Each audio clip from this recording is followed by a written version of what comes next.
미주 한인의 날 114주년을 맞아 미주 전역에서 한인의 날을 기념하는 다양한 행사가 개최됐습니다. 새해 들어 또다시 뉴욕주 공립학교 교과서 동해병기가 추진됩니다. 랑킴 의원이 소기업 지원 예산 5천만 달러 배정을 추진하고 있어 세탁업과 네일업에 지원이 가능해질 전망입니다. 연방이민서비스국이 투자 금액을 대폭 올린 투자이민 현대화 방안을 발표했습니다. 오바마 케어 폐기를 위한 결의안이 상원에서 가결됐습니다. 하원에서의 통과도 무난할 것으로 예상됩니다. 이상은 이 시각 주요 뉴스입니다. 여러분 안녕하십니까? KBN 뉴스입니다. 오늘은 한인이민 114주년이 되는 미주 한인의 날입니다. 뉴욕과 뉴저지는 물론 미주 전역에서 한인의 날을 기념하는 다양한 행사가 개최됐습니다. 뉴저지 한인회관에서 개최된 기념식에 지한샘 기자가 다녀왔습니다. 오늘은 1903년 하와이 사탕수수 노동자를 자원한 한인이민 선조 102명이 갤리코를 타고 태평양을 건너 호놀룰루항에 도착한 지 114주년이 되는 날입니다. 뉴저지 한인회는 오늘 오전 한인회관에서 뉴저지 지역 한인단체와 공동으로 한인의 날 기념식을 개최했습니다. 뉴저지 한인회 박은림 회장은 기념사에서 한인들은 뛰어난 인재들을 배출하며 미국 사회에 기여하고 있고 한인 사회가 지역 사회에 꼭 필요한 존재로 자리 잡고 있다며 함께 축하하고 나누는 날이 되었으면 한다고 말했습니다. 특별히 뉴저지 한인사회는 많은 한인 선출직 의원들을 배출하면서 지역사회에 더욱더 큰 뿌리를 내려가고 있습니다. 이는 한인사회가 지역사회에 꼭 필요한 존재가 되었다라는 증거라고 할 수가 있겠습니다. 황교안 대통령 권한대행은 권기한 부총영사가 대독한 축사를 통해 미주 한인 동포들이 미국 사회 발전은 물론 한미 관계의 성장에도 크게 기여하고 있다며 한국 정부는 차세대 한인들이 글로벌 인재로 성장할 수 있도록 지원하겠다고 말했습니다. 우리 정부는 차세대들이 뿌리의 소중함을 간직하면서 글로벌 인재로서 한껏 꿈을 펼쳐나가는 한편 양국 관계를 이끌어 나갈 든든한 자산이 될 수 있도록 계속 관심을 갖고 지원해 나갈 것입니다. 오늘 이 자리가 미주 동포 사회의 화합과 오늘 기념식에는 뉴저지 지역 주요 정치인과 한인단체장 등 100여 명이 참석했습니다. KBN 뉴스 지한샘입니다. 새해 들어 뉴욕주 공립학교 교과서 동해병기가 다시 추진됩니다. 법안은 2019년부터 모든 교과서에 동해와 일본해를 함께 표기하도록 하는 것입니다. 상하원에서 모두 동일한 법안이 상정돼 기대를 모으고 있습니다. 에드워드 브라운스타인 주 하원 의원은 11일 뉴욕주에서 사용하는 교과서에 동해와 일본해를 병기하도록 의무화하는 법안을 상정했습니다. 올해로 네 번째 도전입니다. 펠릭스 오르티즈 의원과 리차드 가프라드 의원이 공동 발의자로 나섰으며 뉴욕주 하원 의원 등 4명이 함께 이름을 올렸습니다. 법안의 내용은 지난해 발의됐던 법안과 동일합니다. 하지만 2019년 7월 1일부터 뉴욕주 공립학교의 교과서에 동해와 일본해를 의무적으로 함께 표기한다는 내용이 골자입니다. 이에 앞서 지난 9일에는 토니 아벨라 뉴욕주 상원 의원이 주 상원의 동해병기 의무화 법안을 상정했고 토니 앤 스타비스키 의원이 공동 발의자로 참여했습니다. 동해병기 의무화 법안은 지난 2014년 주 상원에서 가결됐지만 주 하원 통과가 실패하면서 좌절됐으며 2015년과 2016년에는 양원 모두 본회의에 상정되지 못한 채 무산된 바 있습니다. 전문가들은 올해도 특단의 조치가 없는 한 통과 가능성은 높지 않은 것으로 점치고 있습니다. 랑킴 의원이 소기업 지원 예산 5천만 달러 배정을 추진하고 있습니다. 단속만 강화하고 지원이 없다면 결국 소상인들은 설 곳이 없다며 요식업, 세탁업, 네일업 등에 대한 지원을 강화하겠다고 밝혔습니다. 랑킴 뉴욕주 하원 의원이 지속가능한 소기업 지원 프로그램 예산 5천만 달러 배정을 추진합니다. 이 프로그램 안에는 드라이 클리닝 업소의 퍼크 대체기계 설치 보조금도 포함됩니다. 김 의원은 각종 규정을 강화하면서 지원 없이 단속만 하는 것은 소상인들을 죽이는 것이라며 한 업소당 최대 5만 달러까지 지원받을 수 있도록 할 것이라고 말했습니다. 법정 소송으로까지 이어지고 있는 네일살롱 환기시설 설치 의무화에도 도움이 될 전망입니다. 랑킴 의원이 올 회기 중점을 둘 활동 사항은 소기업 보호와 일자리 창출입니다. 김 의원은 이를 위한 법안을 잇따라 추진할 계획입니다. 우선 주와 시단속 관련 부서 및 위생 인스펙션의 횡포를 목격한 식당업주와 종업원은 이를 당국에 신고해 이들을 법적으로 보호하는 식당보호법을 추진합니다. 또 검찰과 연계해 중소기업의 규모 확장과 개발을 위해 투자할 수 있는 크라우드 펀딩 프로그램도 신설할 계획입니다. 이 밖에 주정부의 법정 최저임금 인상으로 인해 종업원들의 임금을 맞춰주기 위해 어려움을 겪고 있는 소상인들을 돕기 위해 6억 달러의 예산을 투입한 감세 법안도 진행하고 있습니다. 연방이민서비스국이 투자이민 현대화 방안을 발표했습니다. 투자 금액을 대폭 올리는 대신 고용 촉진 지역은 확장했습니다. 비자 신청자들에 대한 편의 사항도 개선됩니다. 연방이민서비스국이 12일 공개한 투자이민 현대화 방안에 따르면 50만 달러 리저널 센터 투자이민의 최소 투자 금액이 현재보다 170%나 인상됩니다. 현행 50만 달러가 135만 달러로 정해졌습니다.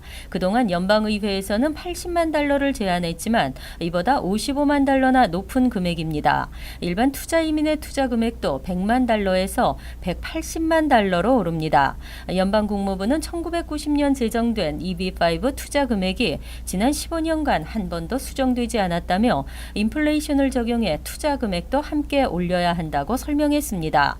개정안은 또 새 EB5 규정이 시행된 이후 5년마다 인플레이션에 따라 투자 금액을 조정하도록 했습니다. EB5 프로그램을 이용할 수 있는 투자 지역에 대한 규정도 변경됩니다. 당초 EB5 프로그램은 일자리가 없는 소도시의 고용 창출과 지역 경제 개발을 목적으로 시작됐으며 실업률이 전국 평균보다 150% 이상 높은 시골을 기본 조건으로 했습니다. 2만 명 이상 도시나 타운은 제외되고 이를 투자 지역으로 하기 위해서는 주정부로부터 승인을 받도록 했습니다. 하지만 새 규정에는 2만 명 이상 도시나 타운도 고용 촉진 지역에 포함될 수 있도록 했습니다. 비자 신청자들에 대한 편의사항도 개선된 새 개정안은 90일간의 의견 수렴 과정을 거쳐 최종안으로 마련됩니다. 오바마 케어 폐기가 순조롭게 진행되고 있습니다. 오바마 케어 폐기 법안 마련을 위한 결의안이 상원에서 가결됐습니다. 하원에서도 무난한 통과가 예상됩니다. 11일 연방상원에서 오바마 케어를 폐기하는 법안 초안 마련을 의회 주요 위원회에 지시할 수 있도록 하는 내용의 결의안이 찬성 51명, 반대 48명으로 가결됐습니다. 공화당에선 랜드 폴 의원을 뺀 나머지 51명이 찬성표를 던졌습니다. 연방하원에서도 결의안 통과는 무난할 것으로 예상되고 있습니다. 결의안은 상하원 해당 위원회들이 이달 27일까지 오바마 케어를 폐기하는 법안 초안을 내놓도록 하는 내용입니다. 결의안은 민주당 의원들의 방해를 받지 않기 위해 필리버스터 허용을 금지했습니다. 공화당 의원들은 의회에 단순 과반 동의만 얻으면 되는 특별 예산 절차를 활용하고 있습니다. 같은 날 트럼프 당선인은 기자회견에서 오바마 케어의 폐기를 재확인하며 더 좋고 값싼 건강보험을 언급한 바 있습니다. 다만 오바마 케어의 폐지를 놓고 공화당 내부에서도 의견이 엇갈리고 있습니다. 폐지에는 의견을 같이 하지만 대체 입법 마련에 2-3년의 기간이 필요하다는 측과 대체 입법이 마련되지 않은 상태에서 폐지 투표를 해서는 안 된다는 의견으로 나뉘고 있습니다. 2011년과 12년 급감했던 주택 차압이 다시 치솟고 있습니다. 지난해 퀸즈 지역의 주택 압류는 최고로 나타났고 뉴저지는 전국에서 최고 수준으로 나타났습니다. 부동산 정보 전문업체 프라포리샷닷컴이 최근 발표한 보고서에 따르면 지난해 뉴욕시 신규 주택 압류 건수는 2,202건으로 6년 만에 최고치를 기록했습니다. 주택 압류 건수가 가장 낮았던 2012년 912건과 비교하면 142% 폭증한 수치입니다. 2008년은 서프라임 사태가 발생하면서 주택 압류가 사상 최고에 달했고 2009년과 2010년에도 높은 수준을 유지했으나 2011년, 2012 2012년 급격한 감소를 나타냈습니다. 지난해 뉴욕시 보러별 주택 압류 건수에서는 퀸즈가 933건으로 전체 42%를 차지하며 가장 많았습니다. 다음은 브롱스 478건, 브루클린 451건, 그리고 스태튼 아일랜드와 맨해튼 순으로 나타났습니다. 브롱스도 2012년과 비교하면 3배 가까이 증가한 것으로 나타났으며 브루클린 역시 2012년보다 175% 증가했습니다. 보러별 주택 압류가 가장 많이 발생한 지역은 퀸즈로 자메이카, 홀리스, 세인트 얼반스가 꼽혔으며 브롱스에서는 리엄스 브릿지, 베이체스터 등 우편번호 10466 지역과 모리스파크, 페렌파크웨이 등 우편번호 1046이 지역이 꼽혔습니다. 한편 지난해 뉴저지주는 주택의 1.86%가 압류당한 것으로 집계돼 전국 최고 수준을 기록했습니다. 뉴욕시 정부의 중점 사업 서민 아파트 공급이 실효를 거두고 있다는 평가입니다. 저소득층에게 지난 3년간 6만여 가구 이상을 공급했고 지난해에만 2만 2천여 가구의 서민 아파트를 지원했습니다. 12일 빌 드 블라지오 뉴욕시장 발표에 따르면 2016년 서민주택 공급은 총 2만 1,963가구로 나타났습니다. 신축 서민주택 6,844가구와 기존 주택의 서민영전한 1,119가구 등 지난 1989년 이후 가장 많은 공급량입니다. 시정부는 특히 지난해 저소득층 시민을 위한 주택 공급이 많았다며 눈에 띄는 성과를 거뒀다고 강조했습니다. 서민주택 4천여 가구는 연소득 24,500달러 이하 극빈층에게 제공됐고 전체 서민주택 중 83%는 연소득 65,250달러 이하인 시민들에게 제공됐습니다. 또 드블라지오 시장은 지난 2014년부터 지난해까지 3년간 총 62,506가구의 서민주택을 마련했다고 밝혔습니다. 이 중 33%는 신축이며 67%는 기존 건물을 서민용으로 전환한 것입니다. 지난 3년간 보로별로는 맨해튼에 19,610가구, 브롱스에는 총 17,999가구가 제공됐으며 브루클린에도 총 18,084가구의 서민주택이 공급됐습니다. 하지만 퀸즈의 경우 신축 2,409가구, 기존 주택 전환 2,392가구 등 총 4,801가구의 서민주택이 공급돼 다른 보로에 비해서는 상대적으로 적었습니다. 노년층을 위해서는 1,166가구가 제공됐고 노숙자에게도 2,546가구가 제공됐습니다. 스마트폰 요금은 스마트하지 못하다고 합니다. 스마트폰의 데이터 플랜 요금이 계속 오르는 추세입니다. 스마트폰 요금이 또 인상되면서 고객들의 부담이 커지고 있습니다. 최근 스마트폰이나 태블릿 PC가 보편화되면서 데이터 사용량이 폭발적으로 증가하고 있습니다. 대형 이동통신사들이 무제한 플랜을 없애고 요금을 인상하고 있습니다. AT&T가 데이터 요금을 인상한 지 2년 만에 또다시 인상 소식을 알렸습니다. 데이터 플랜에 따라 5에서 40달러까지 인상하고 오는 3월부터 AT&T 고객들은 새로운 데이터 요금이 적용됩니다. 또한 AT&T는 디렉TV와 유벌스 TV 가입 고객에게만 무제한 데이터를 제공하고 있습니다. 버라이즌의 경우 과도하게 무제한 데이터를 사용하고 있는 고객들에게는 제재가 취해집니다. 한 달에 200GB 이상을 사용하고 있는 버라이즌 고객들은 2월 16일까지 무제한 데이터 플랜에서 다른 플랜으로 변경하지 않을 경우 데이터 서비스가 중단됩니다. 버라이즌은 지난 2011년 신규 가입자들에 대해 무제한 데이터 플랜을 폐지한 바 있습니다. 고객 유치를 위해 지난해 8월부터 월 70달러에 무제한 데이터 플랜을 제공해왔던 T-모빌도 무제한 데이터 플랜 이외에는 다른 플랜을 제공하지 않고 있습니다.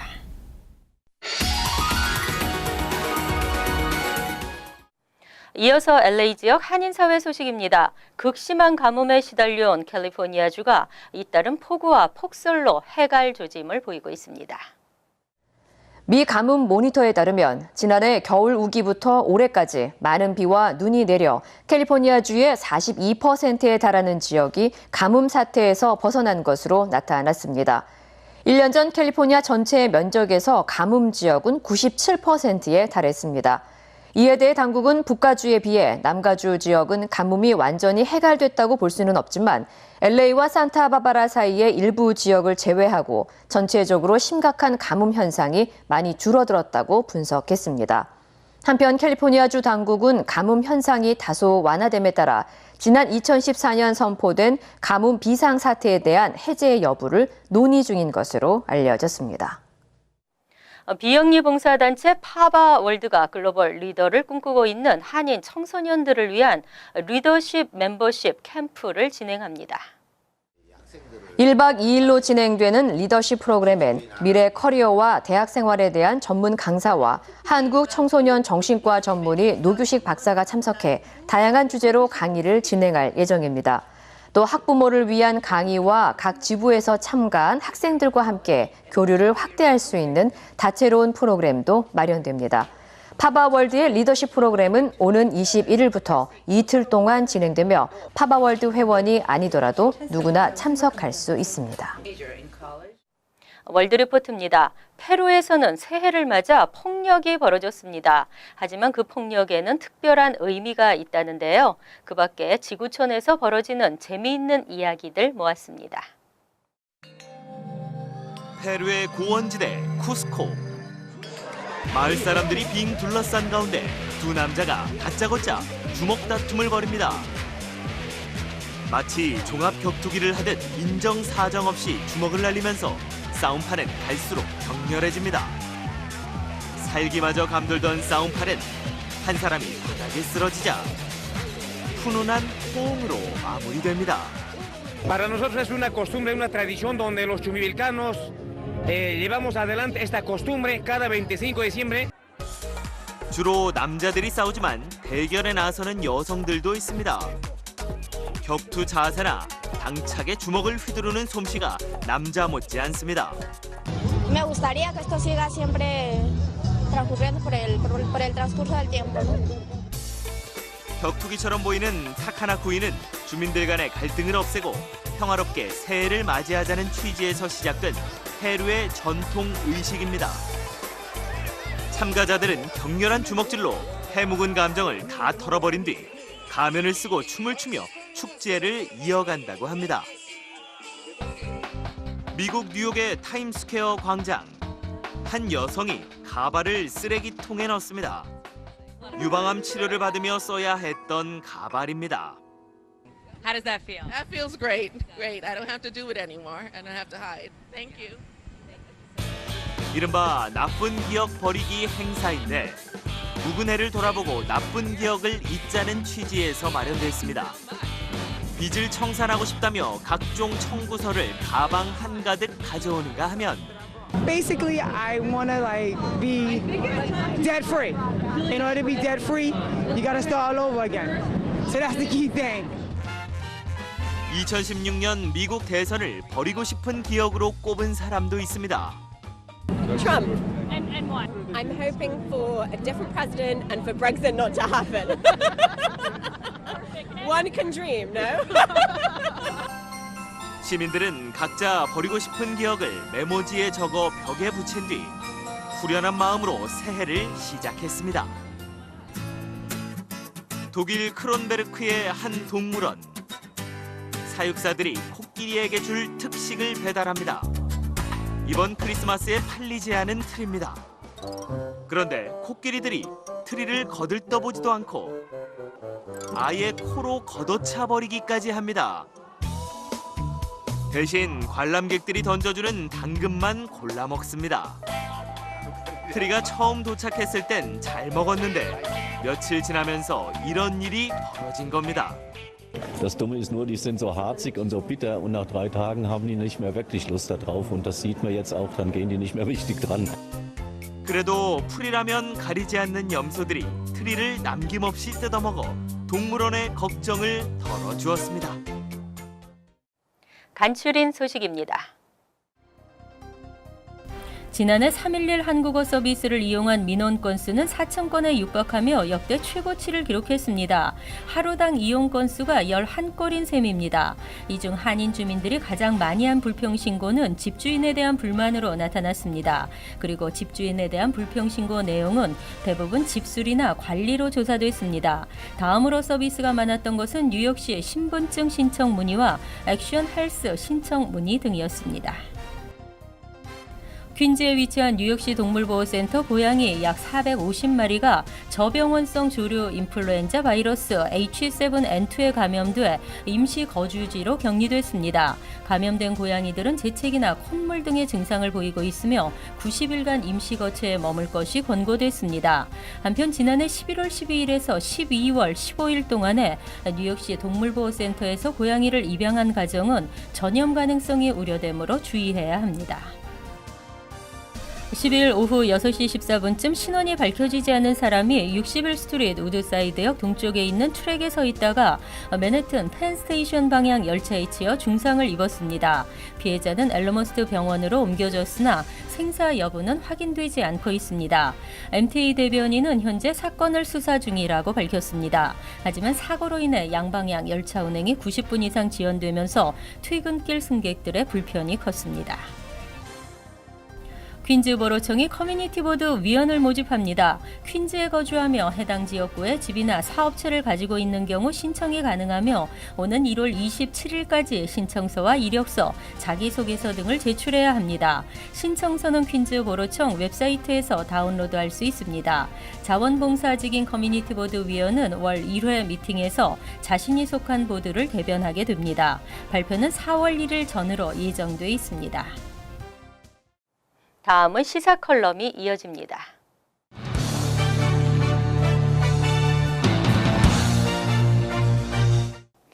여러분 안녕하십니까? 오늘은 114번째를 맞이하는 미주 한인 동포 생일날입니다. 86명의 한인 노동 이민자가 인천항을 출발을 해서 1903년 하와이 호놀룰루 항에 도착을 했습니다. 최초의 한인 이민자가 도착한 그날이 바로 오늘 1월 13일입니다. 조선의 왕이었던 고종은 기근과 가난으로 굶주림에서 시달리던 조선 국민들을 살리기 위해서 해외 노동 이민을 허락하게 됩니다. 이렇게 시작된 114년의 역사 속에 미주 한인 동포들의 숫자가 현재는 약 250만에 이르고 있습니다. 미주 지역의 한인 동포들이 운영하는 자영업체의 수는 23만 개에 이르고 있습니다. 뉴욕시의 자영업체 수가 25만 개니까 불과 2만 개 차이입니다. 미주 한인 동포들이 운영하는 자영업체의 매출은 1,100억 달러인데요. 한국 환율로 쉽게 말해서 110조 원입니다. 뉴욕시 올해 예산이 145조 원이니까 한인 자영업체들의 매출이 어느 정도의 규모인지 상상이 가실 겁니다. 다시 정리하면 900만이 살고 있는 뉴욕의 대도시에 버금가는 상권과 뉴욕시 올해 예산의 75%에 달하는 매출을 미주 한인 동포 자영업체들이 올리고 있는 것입니다. 대단한 규모이기도 하고 미국 속의 우뚝 선 자랑스러운 우리의 모습이기도 합니다. 경제력만이 아니라 각 분야에서도 한국인의 위상을 높여왔고 또 높이고 있는 동포들이 많습니다. 지역사회 정치인들부터 시작을 해서 연방의원에 이르기까지 그리고 연방 고위 공직자와 대법관, 대학 총장 또 많은 한인 과학자들이 미주 주요 각 대학과 연구기관에서 활발한 활동을 하고 있습니다. 이 모든 것들이 한인 동포들의 성실성과 교육열이 만들어낸 성과입니다. 미국 정부는 이처럼 다양한 분야에서 미국 사회에서 큰 공헌을 이룩한 한인 사회를 치하하기 위해 미주 한인의 날까지 선포하고 있습니다. 시정부며 주정부, 심지어는 연방정부에 이르기까지 앞다투어서 한인들의 공로를 인정해주고 치하하고 있습니다. 우리가 봐도 참 괜찮은 한인 사회입니다. 여기까지는 우리 한인 사회가 나름대로 잘 살아왔고 열심히 살아왔다고 자타가 공인을 합니다. 그러나 우리가 남긴 업적이 무엇인가를 뒤돌아보면 희미한 그림자들만이 아른거릴 뿐 선명한 그림자가 없다는 것입니다. 한인 이민사 114년을 맞이한 이 시점에서 자축을 해야 할 일이기도 하지만은 이제부터 고민을 해야 할 부분이 있습니다. 앞으로의 미래에 대한 한인 사회의 도면을 어떻게 그려 나아갈 것인가 하는 일과 또 미국식의 우리의 비전을 어떻게 만들어 나아갈 것인가 하는 것입니다. 감사합니다.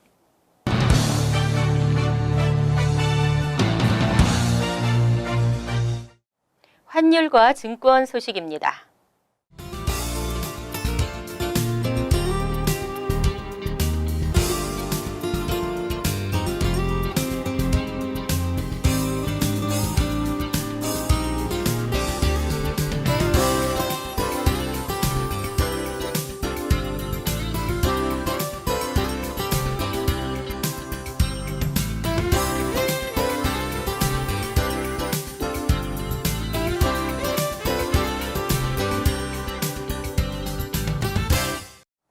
이어서 날씨입니다. 토요일은 대체로 흐리고 춥겠으며 오후엔 약간의 눈이 내리겠습니다. 낮 최고 기온은 33도, 섭씨 0도, 밤 최저 기온은 29도, 섭씨 영하 2도로 예상됩니다. 일요일은 대체로 맑은 날씨에 춥지 않겠습니다. 월요일은 화창하겠지만 오후 들며 차차 구름이 많아지겠습니다. 이상으로 KBN 뉴스를 마칩니다. KBN과 함께 편안한 주말 되시기 바랍니다.